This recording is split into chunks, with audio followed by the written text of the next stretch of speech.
اگر سردیوں کی موسم میں صبح کے وضو کے ساتھ جراب پہن لی جائے، دوبارہ وضو کی حالت ہو تو پاؤں پر مسح کر سکتے ہیں، جرابوں پر مسح نہیں کر سکتے۔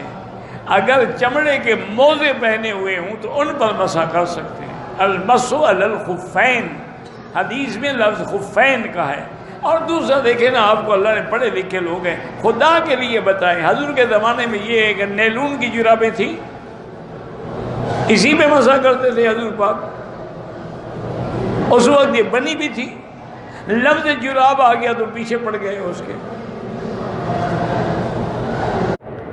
کپڑے کی بنی ہوئی آج کل جو جرابیں ملتی ہیں، ان پہ مسح کرنا حنفی مسلک میں جائز نہیں ہے، چونکہ امام ابو حنیفہ رحمۃ اللہ علیہ فرماتے ہیں کہ المسح علی الخفین، موزے ہوں تو مسح جائز ہے، یعنی موزے چمڑے کے ہوں، یا اتنی موٹی جراب ہے کہ منعل کے نیچے اس کے چمڑا لگا ہوا ہے، اور جس کو پہن کے آدمی 2-3 میل پیدل بھی چل سکتا ہے، ورنہ ان پہ جو جرابیں ہیں ریشمی یا نیلون والی یا کاٹن والی، ان پہ جائز نہیں ہے۔